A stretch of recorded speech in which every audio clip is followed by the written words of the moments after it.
Karena di situ KPK sudah memframing kasus ini sebagai kasus politik. Firly Bahuri sudah setahun tidak menjadi ketua KPK, bahkan menjadi tersangka di Polda. Mana Harun Masiku? Kita ini Mas, partai ya meskipun pemenang pemilu, tapi kan sama kayak partai yang lain. Nggak punya alat, nggak punya aparat, nggak punya keahlian untuk itu gitu.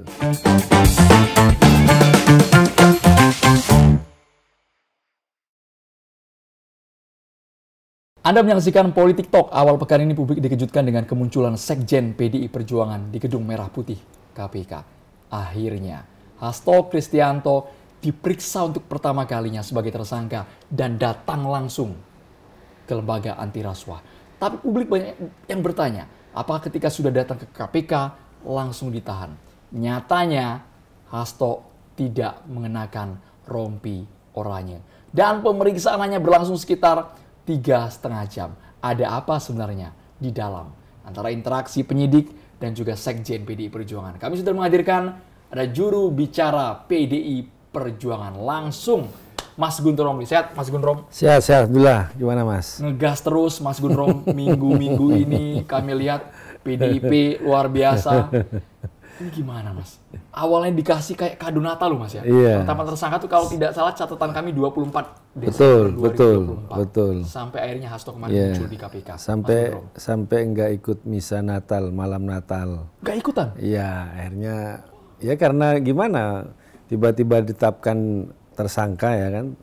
Dan itu juga yang bikin kami bingung itu kan kok bisa itu yang namanya sprindik. SPDP itu bocor duluan ke media. Persis. Pagi kan, 24 pagi. Rame kami nggak tahu, oh kok tersangka. Itu kan semua kan beraksi di partai juga termasuk di keluarga dan sebagainya itu. Dan kami ya melihat keanehan ini bahwa ini bukan hanya pengumuman tersangka KPK, tapi ada upaya untuk mendelegitimasi, kemudian untuk membentuk opini, menggiring opini. Karena kan ketika siang yang kami baca waktu itu, jubir KPK juga nggak tahu katanya, masih mau ngecek. Baru sore ada rilis dari ketua KPK yang kami juga menganggap rilis itu juga penuh keanehan, keganjilan ya. Karena di situ KPK sudah memframing kasus ini sebagai kasus politik yang dibacakan misalnya oleh ketua KPK bahwa Hasto Kristianto ditersangkakan selaku Sekjen PDI Perjuangan, bukan pribadi. Kita ya. garis bawahi. Ya, itu kan selaku Sekjen PDI Perjuangan. Terus pemaparan yang disebut bukti-bukti oleh Ketua KPK yang bagi kami kan terlalu jauh dan mengada-ngada. Ini istilah bukti dari Ketua KPK lah. Silakan disimak lagi rilis yang dibacakan oleh Ketua KPK. Misalnya bukti pertama yang disebut bukti yang menjadikan Hasto Kristianto sebagai tersangka itu dalam kasus penyuapan Harun Masiku dengan Wahyu Setiawan adalah bukti pertama.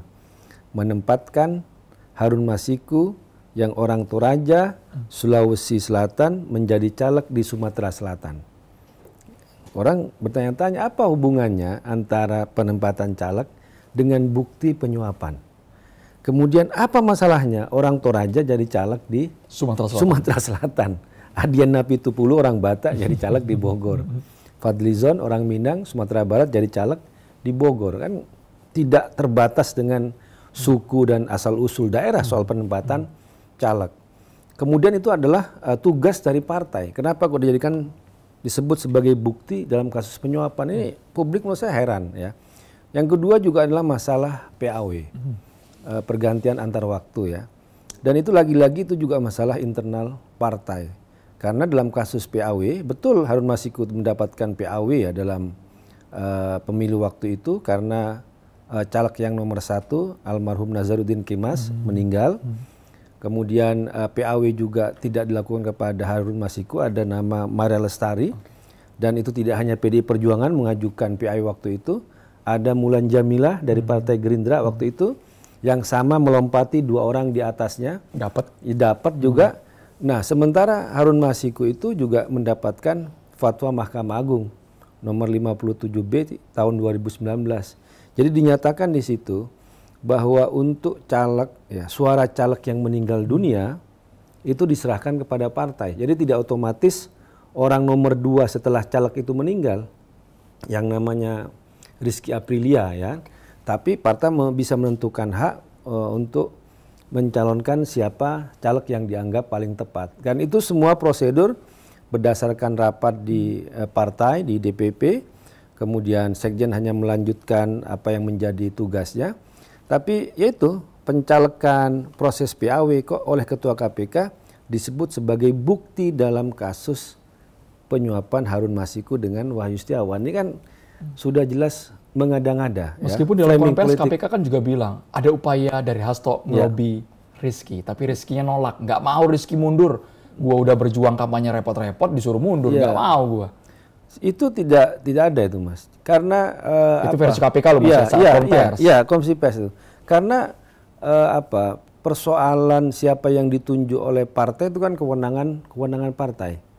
Dan itu jelas, dan waktu itu juga perdebatan, apakah dalam kasus Harun Masiku itu adalah dia memberi suap atau ada upaya untuk pemerasan. Jadi kalau ngelihat kasusnya itu adalah KPU waktu itu yang tidak mau menjalankan fatwa Mahkamah Agung. Berdasarkan fatwa Mahkamah Agung bahwa suara caleg yang meninggal diserahkan kepada partai, dan partai bisa menentukan siapa yang menjadi caleg, dan waktu itu calegnya adalah Harun Masiku dengan alasan waktu itu Mas Sekjen, Mas Hasto Kristianto juga memberikan kesaksian di pengadilan. Kenapa alasan kok Harun Masiku yang dipilih oleh partai? Kan itu kan ada pertimbangan-pertimbangan strategis bahwa Harun Masiku memiliki keahlian tertentu, kemudian pernah mendapatkan beasiswa di Inggris, jadi dibutuhkan secara keahlian dan keilmuan. Keahlian apa, Mas? Kami ini yang belum pernah dengar ya. Apa keunggulan Harun Masiku dibandingkan caleg lainnya? Caleg yang lain itu misalnya dalam bidang keuangan. Jadi dia punya background untuk itu Harun Masiku itu. Dan itu juga disampaikan secara resmi oleh Sekjen. Kan waktu pengadilan tahun 2020 kan Mas Hasto juga menjadi saksi di pengadilan itu kan. Yang ditanyakan itu soal alasan kenapa Harun Masiku mendapatkan PAW di DPP. Dan itu sudah ada risalah, keputusan DPP, kemudian juga keputusan dari Ketua Umum waktu itu. Jadi tidak ada soal menelikung, nggak ada. Tapi memang benar-benar berdasarkan pertimbangan-pertimbangan strategis partai untuk memilih caleg, termasuk juga melakukan kaderisasi yang terbaik. Dan kalau kasus seperti misalnya Maria Lestari, itu kan dia juga melompati caleg di atasnya karena di situ ada pelanggaran. Ada pelanggaran yang nomor satunya dipecat, Maria Lestari itu naik. Nah, kalau kasus Harun Masiku nggak ada pelanggaran di internal, nggak ada. Bahwa Rizky Aprilia itu ya benar dia mendapatkan suara nomor 2 setelah almarhum Nazaruddin Kemas ya. 40.000 kalau tidak salah. Ya. Nah, tapi yang terbanyak kan tetap suara partai dan suara almarhum Nazaruddin Kemas. Ya itu yang diserahkan menurut fatwa Mahkamah Agung itu yang nomor 57 itu kepada partai, dan partai itu punya hak untuk menentukan siapa caleg yang terbaik. Dan karena tidak ada pelanggaran ya partai karena merasa punya hak, kemudian ada fatwa Mahkamah Agung yang menyerahkan ke Harun Masiku, dan Rizky Aprilia itu tidak diapa-apain, tidak dipecat. Kita heran, kenapa kok PAW ini dijadikan sebagai bukti penyuapan? Padahal ini kan semua partai melakukan PAW, kemudian kalau dianggap meloncati orang di atasnya, sama juga meloncati atasnya. Nah karena dalam kasus yang Harun Masiku ini tidak ada pelanggaran di internal, ya kemudian berdasarkan fatwa Mahkamah Agung itu bisa menyerahkan kepada orang lain, Rizky Aprilia tidak dipecat, tidak apa, memang dia nggak ada pelanggaran. Kemudian setelah kasus Harun Masiku itu meledak ya, kemudian Harun Masiku nggak jadi, akhirnya tetap Rizky Aprilia yang menjadi anggota DPR RI. Coba kalau tiba-tiba kita cari-cari alasan atau cari strategi, pecat deh Rizky Aprilia, dia nggak jadi. Bisa aja. Bisa saja ya. Makanya dalam Mas, ya? Perdebatan saya dengan Mbak Titi yang dari Perludem itu kan di situ. Titi Anggraini. Ya, Titi Anggraini kan menganggap bahwa kalau yang dilakukan oleh Gerindra itu dia katakan lebih sah karena ada proses yang namanya disiplin, pemecatan. Kalau bilang PDI Perjuangan tidak seperti itu. Kalau memang nggak ada pelanggaran, ngapain kita pecat, gitu kan? Karena ada fatwa Mahkamah Agung, kita limpahkan ke sini, ya kan? Makanya isunya waktu itu antara apakah di situ adalah penyuapan atau kasus pemerasan, ya. Nah, karena apa? Karena Harun Masiku itu sudah membawa yang namanya syarat-syarat, rekomendasi dari DPP, kemudian dari fatwa Mahkamah Agung, ya. Cuma karena ini sudah kasus terjadi, sudah ada pengadilan kekuatan hukum yang tetap, ini memang adalah kasus penyuapan. Tapi kalau saya jadi Harun Masiku waktu itu, saya akan melaporkan orang yang minta uang kepada saya sebagai pemerasan. Wong surat-surat saya lengkap kok. Kenapa saya dimintain duit? Yang itu lolos, kenapa saya nggak lolos? Saya dimintain duit, seharusnya ngelapor. Seharusnya. Ini kasus pemerasan. Tapi karena dia tidak lapor, kemudian menyerahkan uang, disitulah terjadi yang namanya kasus suap. Nah, kalau kembali kepada keputusan hukum yang berkekuatan hukum yang tetap, putusan pengadilan Wahyu Setiawan dan Agustiani itu kan dalam satu paket. Betul. Satu paket itu nomor 28 tanggal 15 Agustus tahun 2020, halaman 160-161, putusan itu bisa dibaca di website Mahkamah Agung. Dinyatakan di situ bahwa kasus suap, uang itu dari Harun Masiku untuk Wahyu Setiawan. Terlibat memang di situ adalah si Agustiani, kemudian juga Saiful Bahri sebagai perantara dan sebagainya. Perannya jelas. Ya, jelas. Dan tidak ada yang namanya di situ Hasto Kristianto. Putusan Agustiani dan Wahyu Setiawan, putusan Saiful Bahri tidak ada disebutkan di situ adanya uang dari Hasto Kristianto. Makanya kami heran, tiba-tiba KPK menyebut bahwa Hasto Kristianto juga ikut memberikan uang. Nah, kembali motifnya Hasto Kristianto untuk memberikan uang itu apa gitu loh. Kan dia nggak ada kepentingan. Kalau dia yang menjadi anggota DPR RI pingin dilantik, pingin dipilih oleh KPU, ya dia ada motif. Dia kan hanya sekjen. Itu yang jadi pertanyaan kami, Mas. Hasto kok serak banget sama Harun Masiku sih? Ya, itu dia. Bela-belain ngelobiin, bela-belain nyuap, katanya pakai uang kantong pribadi Makanya Hasto. itu yang kami anggap tidak masuk akal. Tidak masuk akal. Kenapa? Karena nggak ada kepentingan di situ. Dan PAW Harun Masiku pun juga itu berdasarkan keputusan rapat DPP PDI Perjuangan dan berdasarkan fatwa Mahkamah Agung. Kan di situ yang menjadi landasan.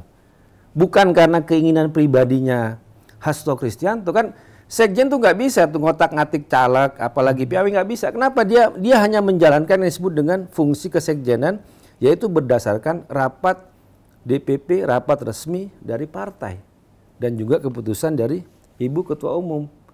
Nah, disitulah kemudian KPK memframing ya kalau dalam rilis bahwa Hasto Kristianto bisa menempatkan caleg, bisa melakukan PAW, nggak bisa. Semuanya itu harus berdasarkan keputusan partai. Dia nggak bisa main-main sendiri, nggak bisa. Sekjen, Mas? Sekjen ya, tapi kan semuanya kan harus jelas. Kalau nanti ada apa-apa kan dia bisa digugat kan. Kan ditanya mana risalah rapatnya, mana keputusan resminya dan sebagainya itu kan. Kalau dia main sendiri sangat riskan. Dalam gugatan selanjutnya. Dan tidak hanya itu, kita kan kalau di internal kan di partai kan juga ada yang namanya mahkamah partai, sidang etik dan sebagainya itu kan kader juga bisa melakukan gugatan terhadap konflik yang ada di internal, termasuk juga pengurus-pengurus ya kan di DPP ataupun masalah-masalah lain yang bisa disidangkan dalam mahkamah partai. Nah, kembali ke yang tadi. Yang juga keanehan menurut kami, Mas, dan ini juga disampaikan oleh salah satu penasihat hukum Mas Hasto Kristianto, Bang Patra. Bang Patra. Sejak berdirinya KPK dari tahun 2002 sampai tahun 2024, baru kali ini satu kasus mengeluarkan 4 sprindik. 4 sprindik. Bisa cukup satu sprindik udah cukup itu. Tapi ini ada 4. Sprindik tahun 2020. Sprindik tahun 2023, yang kedua, yang ketiga, keempat, tahun 2024. Jadi dia bilang, ini kasus apa? Kerugian negara ini berapa sih dengan banyaknya sprindik yang dikeluarkan, padahal kasus yang lain yang lebih besar itu hanya 1 atau 2 sprindik. Tapi untuk kasus yang jelas, tidak ada kerugian negara dalam kasus ini dibanding dengan kasus-kasus korupsi yang lain ya. Triliunan, miliaran, ini kan enggak. Apalagi sebutkan bahwa itu adalah uang pribadinya. Bisa jadi dari Harun Masiku yang diserahkan kepada Wahyu Setiawan. Kemudian juga sekarang Hasto Kristianto menjadi tersangka. Beliau bukan penyelenggara negara, bukan pejabat publik yang dalam arti seharusnya tidak menjadi target itu. Dia kan nggak makan duit dari duit rakyat. Target siapa ini, Mas, maksudnya? Mas? Ya, lawan-lawan politik yang saat ini muncul ya ketika menunggangi kasus ini, ingin katakanlah menyerang partai PDI Perjuangan.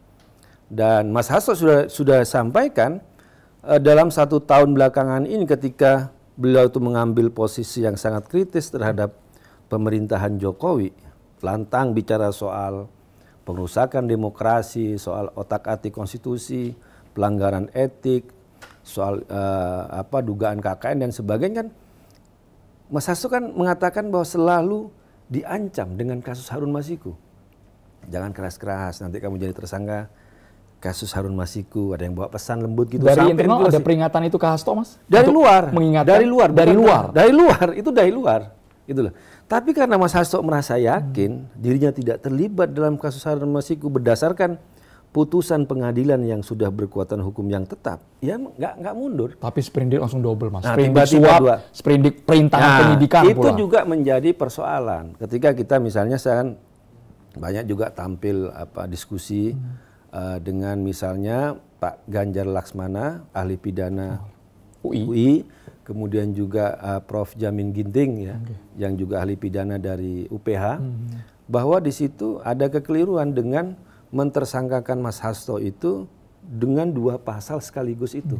Pasal suap pasal 25 dan obstruction of justice itu pasal 21 karena tidak logis.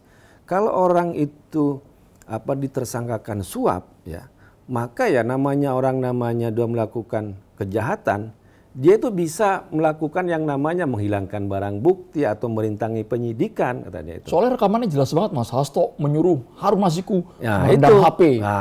Suruh kabur Harun Masiku. Itu kan semuanya betul. Ini sampai ketua KPK dan itu kan semuanya tidak namanya itu kan tidak pernah muncul di pengadilan.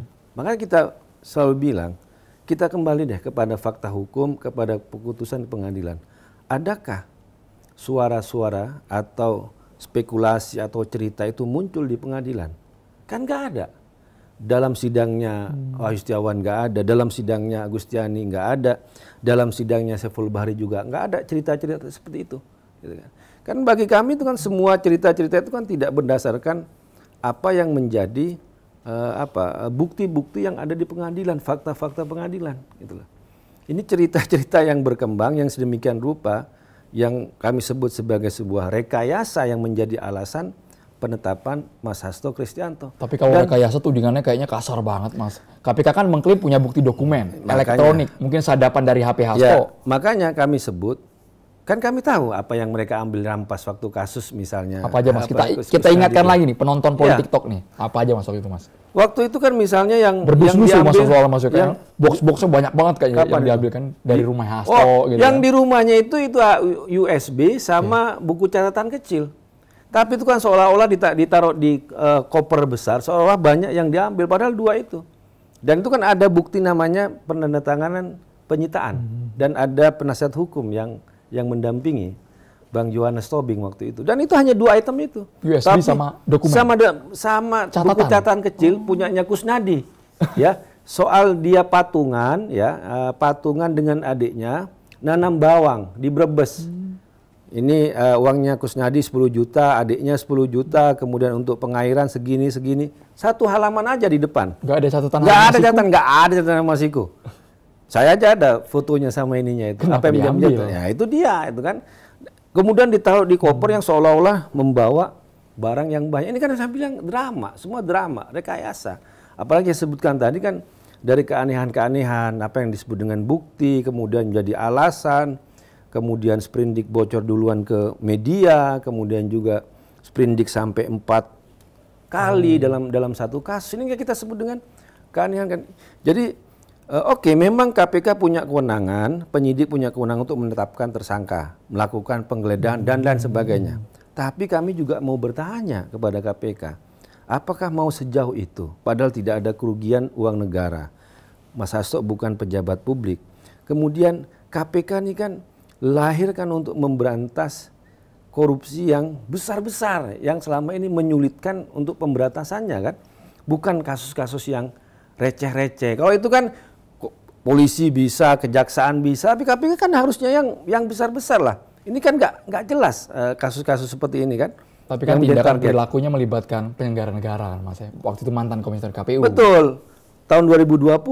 Dan itu kan yang waktu itu sudah ditersangkakan, yang didakwakan, bahkan sudah divonis kan sudah menjalani hukuman. Dan bahkan dari semuanya 3 orang itu kan sudah bebas. Wahyu Setiawan, Agustiani, Saiful Bahri kan udah dan bebas. Dan sekarang mereka dipanggil lagi oleh KPK, ya kan? Kasusnya yang untuk 5 tahun yang lalu. Dan menurut mereka yang sampai ke publik nggak ada yang baru. Penyidik juga bertanya hal yang 5 tahun lalu. Penyidik kan kami jawab ya seingatnya karena banyak yang lupa. Mau komentarnya yang Wahyu Setiawan menegaskan lagi bahwa tidak ada yang namanya uang itu dari Hasto Kristianto. Ini Wahyu Setiawan loh. Langsung komisioner KPU-nya kala itu Mas ya, 2020 Mas ya. Kemarin kan dia dipanggil lagi dan menyebut kalau dibilang dia kenal, ya saya pasti kenal, itu senior saya. Dan kalau bicara soal uang ya uangnya dia Harun Masiku. Nah persoalannya ya kembali ke yang tadi itu bahwa 2 pasal itu yang dipakai menurut Pak Ganjar Laksmana dan juga Prof Jamin Ginting itu ada kekeliruan KPK di situ kan nggak masuk akal. Apalagi bukan subsidiar. Ini perdebatan di hukum, tapi pada intinya ahli hukum pidana pun mengatakan bahwa di situ ada kekeliruan, ada persoalan ketika KPK menetapkan 2 pasal dengan sprindik yang terpisah kepada Hasto Kristianto. Ini kalau dari sisi yang kita sebut dengan keanehan hukum. Apalagi yang lain. Sebelum ini juga KPK kalah kok di pra-peradilan. Pra-peradilannya Wamenkum, Prof Edi Hiarij, ya kan. Kemudian pra-peradilannya Paman Birin, itu kan kasus itu kan ramai juga ini Mas. Saya mengatakan apa? Kita mempertanyakan KPK. Beda pimpinan KPK Mas. Ya. Tapi kan penyidiknya sama, ya kan? Mau yang disebut dengan katanya dari tahun 2020 dengan sekarang, ya pimpinannya memang beda, tapi kan penyidiknya sama, itu juga, itulah. Kan kita, tapi yang aneh juga ini pimpinan KPK baru 3 hari dilantik sudah mentersangkakan Hasto Kristianto. Seakan-akan tugasnya itu untuk mentersangkakan Hasto itu, bukan membongkar kasus korupsi yang besar itu. Kan itu kan baru 3 hari. Kasus pertama yang ditersangkakan, ditandatangani, ekspos dan sebagainya oleh pimpinan KPK adalah kasusnya Hasto Kristianto. Jadi benar dong kalau kita bilang bahwa Hasto selama ini sudah diincar, dia selalu mendapatkan ancaman untuk kasusnya dia. Gue pribadi nggak tahu Mas Hasto yang ngincer siapa, apakah memang sudah jadi target person lama, karena tadi Mas Gundrom bilang terlalu kritis Ndro, 1 tahun terakhir ini sama pemerintah vokal banget. Ya, betul. Ada mungkin komentar-komentar yang menyinggung personal, kita nggak tahu siapa, tapi kenapa harus Hasto yang diincar? Kenapa harus Hasto? Karena dia sekjen, dia punya peran sangat strategis di internal partai. Ya betul, dan dia paling vokal, ya. Kemudian juga PDI Perjuangan yang menurut kita lah ya sulit untuk ditundukkan. Kalau partai yang lain yang besar kan ada cerita pohon beringin dibonsai sama tukang kayu itu. Pakai ceritanya juga sprindik ya. Kalau kita dengerin bocor. Kalau ini banteng moncong putih diapain Mas? Diseluduk sama apa ini Mas? Ya sekarang ini sekjennya yang dikriminalisasi, dipolitisasi dengan kasus ini. Nah, makanya ketika kita evaluasi di internal, apa sih bukti yang disampaikan oleh Ketua KPK dan juga apa yang menjadi putusan pengadilan bertentangan, makanya kami sebut ini pemidanaan yang dipaksakan. Ini kasus betul, bungkusnya adalah kasus pidana, tapi yang disebut dengan bukti, yang disebut dengan instruksi hukum itu dipaksakan. Karena bertentangan dengan putusan-putusan pengadilan yang sudah, ini kasus hukum. Kalau kasus hukum ya harusnya kembali, ini kasus suap. Kalau kasus suap siapa? Siapa yang menerima suap? Wahyu Setiawan. Siapa yang memberikan suap? Harun Masiku. Siapa perantaranya? Agus Diani dengan Saiful Bahri. Ya itu. Nah sekarang apa? Yang kalau menurut Prof Ginting, kalau ini mau dikembalikan ke kasus hukum, harus diperiksa yang namanya Harun Masiku. Harus ditemukan. Dan kami nggak mau bela. Jadi kemana Mas? Harun Masiku kemana Mas sekarang? Ya saya tidak tahu juga. Mungkin kita bisa telepon Harun Masiku sekarang Mas. Kami juga tidak tahu. Kami juga menyampaikan kalau ini mau kembali silakan. Tapi masih ada kan Mas orangnya? Silakan buru. Saya juga nggak tahu. Masih sehat kan Mas Harun Masiku? Komisioner KPK waktu itu kan bilang mau menangkap Harun Masiku dalam seminggu. Katanya Harun Masiku sudah kepantau lokasinya. Tapi kok nggak sampai sekarang nggak ada ini. Ini 5 tahun kayaknya melanglang buana Harun Masiku. Dan udah kemana? Pimpinan KPK sudah berganti, ya kan? Terus kata siapa itu mantan penyidik KPK, Ronald. Ronald waktu itu bilang bahwa karena dihalang-halangi oleh Firly, Firly udah 1 tahun nggak menjadi ketua KPK, bahkan menjadi tersangka di Polda. Sebentar, ini kalimatnya harus diulang nih. Bukan saya yang bilang loh ya. Mas Gundrom apa tadi Mas? Karena dihalang-halangi oleh Ronald, ya mantan penyidik KPK. Ronald yang bilang. Yang sekarang menjadi ASN di Polri. Itu teman sangkatan gue di kampus itu Mas. Karena saya juga agak heran. Ya nggak apa-apa, silakan mereka jawab, boleh diundang. Kenapa mantan penyidik KPK yang menjadi ASN Polri sekarang itu rajin ke media kemudian ikut semacam membangun opini bahwa Hasto Kristianto itu bersalah. Apakah tugas seorang ASN Polri seperti itu? Kayak roadshow ke media-media yang namanya Ronald, yang namanya Yudi Purnomo, yang namanya Praswat, ya, rajin sekali dan bentuk-bentuk opini itu. Dan menurut saya keterangannya ngawur-ngawur, seperti Ronald bilang bahwa ya nggak apa-apa, selain diundang Ronald nggak apa-apa, bilang bahwa mau menggeledah kantor DPP PDI Perjuangan, tapi semacam dihalang-halangi oleh pimpinan yang dia bukan dengar langsung, tapi dia menganggap itu Firly, ya kan? Kemudian saya bilang, benar tahun 2020 ada penyidik KPK mau datang geledah DPP PDI Perjuangan, tapi kami tolak. Kenapa? Bukan karena dibantu oleh Firly, tapi mereka nggak bawa surat penggeledahan. Mereka nggak bawa yang namanya surat perintah penggeledahan, nggak bawa. Makanya ditolak oleh Satgas waktu itu. Bukan karena dibantu oleh Firly. Kalau benar kami dibantu oleh Firly, seharusnya kasus Harun Masiku tidak ada sejak awal. Sudah ditutup. Atau misalnya kata Effendi Simbolon bahwa selama ini Jokowi membantu Hasto Kristianto. Kalau benar dibantu, harusnya tidak ada yang namanya kasus Harun Masiku. Dihentikan misalnya, ditutupi atau bagaimanapun. Ternyata kan menjadi gorengan. Termasuk juga terakhir bahwa tuduhan soal pencarian Harun Masiku dihalang-halangi atau ditutupi oleh Firly Bahuri. Kita kan gitu kan. Saya nggak mau bela Pak Firly, nggak mau bela. Tapi kalau dibilang merasa terbantu, nggak. PDI Perjuangan nggak merasa terbantu, ya kan? Buktinya kasus ini terus digoreng-goreng selama kepemimpinan dia juga. Firly Bahuri sudah setahun tidak menjadi ketua KPK, bahkan menjadi tersangka di Polda. Mana Harun Masiku? Dan Hasto Kristianto juga tidak ditetapkan sebagai tersangka dalam setahun belakangan ini kan. Apakah misalnya seluruh komisioner KPK waktu itu juga terlibat tidak mau mentersangkakan Hasto Kristianto? Ya silakan tanya kepada komisioner KPK saya itu. Tapi saya mengatakan bahwa jangan membangun opini bahwa Hasto Kristianto sejak dulu harus ditersangkakan karena dihalang-halangi oleh Firly, karena PDI Perjuangan dibantu oleh Firly, karena Harun Masiku juga penyidiknya dirintangi oleh Firly dan sebagainya. Ini kan semua ASN Polri mantan penyidikan begitu ceritanya. Narasi yang digaungkan. Narasi yang digaungkan gini, tapi kan nggak masuk akal saya bilang, nggak masuk akal. Kalau benar dibantu, harusnya kasus Harun Masiku itu tidak ada sejak awal. Kalau memang ada keterlibatan Firly, harusnya setahun sebelum ini, sebelum pergantian komisioner KPK yang baru, sudah ada kejelasan kasus Harun Masiku, di mana lokasinya, apakah benar Hasto Kristianto terlibat dalam itu? Tapi kan nyatanya tidak. Harusnya Harun Masiku yang muncul sekarang, Mas. Ya. Silakan, harus diperiksa. Mas Hasto juga nggak tahu Harun Masiku di mana, Mas? Tidak tahu sama sekali. Kan dan tidak ini penyuapan kan kasus pribadi. Bahwa Harun Masiku caleg PDI Perjuangan ya, bahwa dia dapat PAW ya. Tapi ketika dia melakukan penyuapan, bukti kalau pengadilan ya, dia mempertanggungjawabkan sebagai pribadi. Partai dan sekjen PDI Perjuangan sudah menjadi korban atas kasus ini.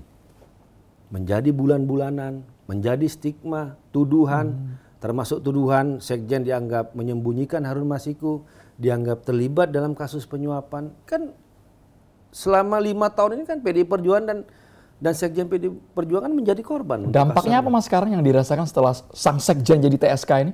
Ya kalau di internal sendiri tetap solid ya. Karena Hasto Kristianto sampai sekarang tetap menjadi sekjen PDI Perjuangan.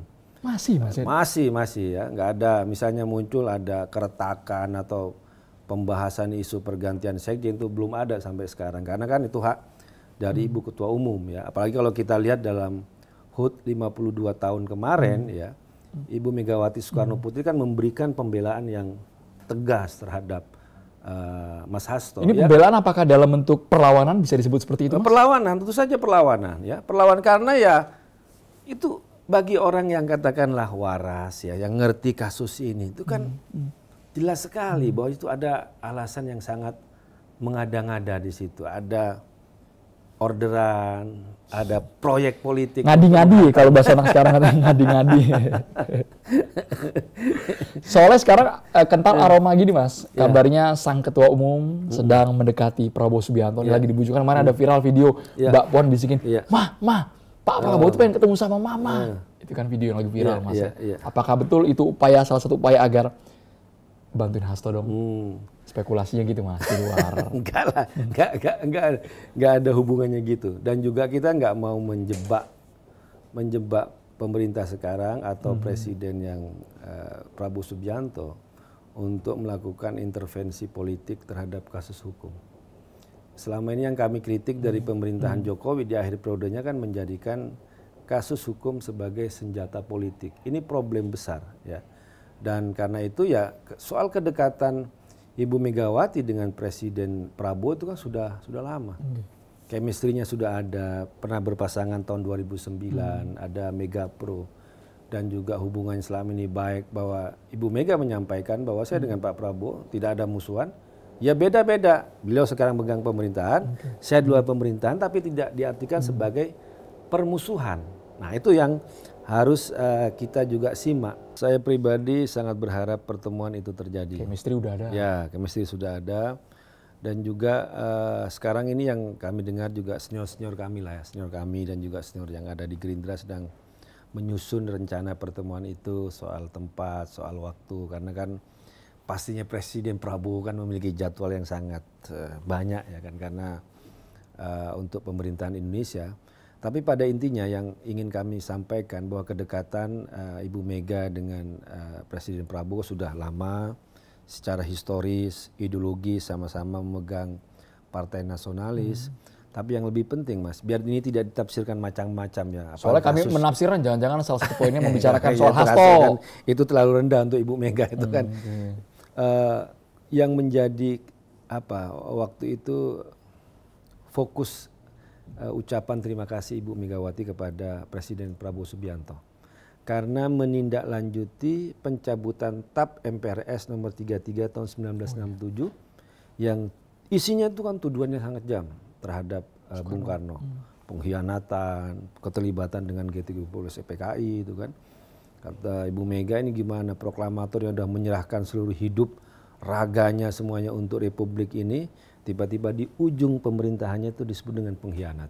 Dan itu baru dicabut tahun 2024, yang nyabut itu MPR, biar enggak, kan medsos kita ini kan yang nyabut Pak Jokowi, gimana? Itu TAP MPR yang nyabut MPR, bukan Presiden. Dan terima kasih kepada Presiden Prabowo adalah sebagai tindak lanjut. Jadi setelah TAP MPR itu dicabut, maka ada namanya tindak lanjut. Dan tindak lanjut itu dilakukan oleh pemerintah apa? Pelurusan sejarah. Bahwa tidak boleh ada yang mengaitkan masalah G30 SPKI dengan Bung Karno. Bung Karno komunis, itu kan tuduhan yang luar biasa. Ya kan? Padahal Bung Karno itu punya ideologi yang namanya Marhainisme, untuk menyaingi komunisme. Komunisme itu lahir di konteks sejarah tertentu, di tempat tertentu, dan menurut Bung Karno tidak cocok di Indonesia, makanya menggagas yang namanya Marhainisme itu kan. Tapi dituduh komunis. Nah ini yang harus diluruskan sejarah. Kemudian pemulihan hak kehormatan. Makanya Ibu Mega waktu dalam HUT itu bertanya sambil gurau, Bapak saya sebagai pensiunan presiden pertama dapat uang pensiunan nggak sih? Nah itu guyonnya itu. Maksudnya adalah bahwa di situ ada hak-hak Bung Karno sebagai presiden pertama Republik Indonesia yang harus dipenuhi. Yang harus dipenuhi. Kalau mantan presiden yang lain dapat rumah, dapat pensiunan. Tapi Bu Mega bukan mau minta itunya, tapi menunjukkan bahwa sampai di mana sih soal pengembalian hak dan kehormatan Bung Karno. Nah ini ternyata secara serius ditindaklanjuti oleh Presiden Prabowo. Dan itu diungkapkan secara terbuka Mas saat HUT ke-52 PDIP. Iya. Ucapan terima kasih kepada Presiden Prabowo Subianto. Ucapan terima kasih itu untuk menindaklanjuti pencabutan TAP MPRS nomor 33 tahun 1967 itu. Pelurusan sejarah, pemulihan hak, nama baik, sekaligus juga adalah hak-haknya Bung Karno sebagai Presiden Republik Indonesia yang pertama. Jadi konteks terima kasih, kemudian juga ingin bertemu dalam konteks itulah. Jadi ini benar-benar sama-sama orang yang memuliakan Bung Karno, dan Pak Prabowo sering mengatakan bahwa saya adalah seorang pengagum Bung Karno ya. Dan ceritanya Mas Ahmad Basarah ya, waktu itu Pak Prabowo masih menjadi Menteri Pertahanan dan Presiden terpilih, ada gambar Bung Karno sedang naik kuda ya, di meja kerjanya itu kan. Itu menunjukkan bahwa penghormatan yang luar biasa Pak Prabowo terhadap Bung Karno. Artinya antara Megawati dan juga Prabowo bestie banget. Ya, sangat nggak bestie. ada masalah sama Tidak sekali. ada Mas masalah. Gun Rom, Ya. sebelum kita lanjut, Ya. sambil nyari-nyari Harun Masiku di mana Mas ya? Boleh kita Mas, main. harusnya KPK itu bisa menemukan, Mas. KPK itu punya alat yang canggih, punya aparat, jaringan internasional. Ini sudah 5 tahun. Bukan disuruh Hasto kabur, kamu kabur. Kita ini, Mas, partai ya meskipun pemenang pemilu, tapi kan sama kayak partai yang lain, nggak punya alat, nggak punya aparat, nggak punya keahlian untuk itu gitu. Makanya kita sering nanya, ini siapa sih yang nyembunyiin Harun Tapi Masiku? masih hidup kan Mas? Saya nggak tahu. Pertanyaan saya itu siapa yang menyembunyikan atau dia tersembunyi itu apa motifnya? Jangan-jangan yang selama ini nyerang PDI Perjuangan itu yang punya kepentingan hilangnya Harun Masiku. Ngeri. Iya kan? Jawab dulu deh Mas secara singkat Mas, ketika saya menyebutkan nama ini menurut Mas Gun Rom kesannya apa Mas ya? Karena tadinya namanya disebut berkali-kali Harun Masiku Mas.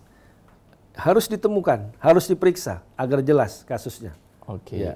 Hasto Kristianto. Petarung. Temannya banget ini. Ya memang karakternya itu saya lihat. Presiden Joko Widodo. Harus diadili. Aduh. Ngeri-ngeri sedap nih kayaknya. kan muncul itu apa di jalan-jalan tulisan-tulisan itu kan adili Jokowi, adili Jokowi juga. Ketua KPK. Harus profesional. Rosa penyidik, bukan penyanyi. Rosa penyanyi. Rosa penyidik KPK ya. Minta maaf ke Kusnadi. Aduh, Mas Gun Rom. Kita tunggu Mas Gun Rom karena kabarnya sekarang sudah mengajukan pra-peradilan Ya, juga. pra-peradilan, Kemarin ya. saksi sudah datang kembali. Saksi 5 tahun lalu dipanggil lagi. Panggil ke lagi. gedung KPK. Dan banyak sekali saksi-saksi yang dipanggil. Kemarin seingat kami ada PLT Dirjen Mas Ya. ya. Soal perintasan Harun Masiku, Kayak ada Pak Ari diburu. Budiman, ada lagi. Semuanya Kayak Mas. diburu-buru KPK, nggak tahu siapa yang memburu saya ini. Semuanya saksi kan dalam 1 hari, tiap hari. Kayak kasus ini besar sekali gitu loh, kerugian negara. Harus cepat-cepat selesai. Karena cepat, yang dijerat diperiksa. Sekjen Mas punya peran sangat sentral. Iya, PDI Perjuangan sekarang bukan penguasa. Gitu. Apa yang mau ditarget dari PDI Perjuangan sekarang kan? Kalau masih dalam posisi kekuasaan, ya bolehlah itu kan. Atau Sekjen PDI Perjuangan sebagai pejabat publik mempertanggungjawabnya dia hidup dari uang rakyat, bolehlah. Dia bukan pejabat publik. Apa sih yang mau dihajar dari Hasto Kristianto gitu? Kecuali ya itu suara kritisnya, suara lantangnya, ya yang menyampaikan keprihatinan masyarakat, mungkin itu yang mau dibungkam dari Hasto Tapi kalau Kristianto. pahit-pahit ya Mas, ternyata di pengadilan semua dibuka. Kalau Mas Hasto itu sudah siap dengan segala resiko, sudah menyiapkan fisik dan psikis. Fisik rajin latihan lari. Kemarin Soekarno Run 10 kilo finish. Ini benar Mas, bukan gurauan.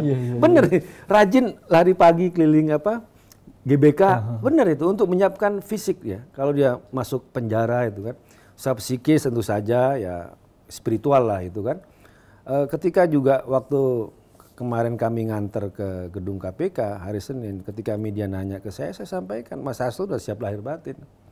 Kalaupun harus ditahan waktu itu ya siap Mas Hasto gitu loh.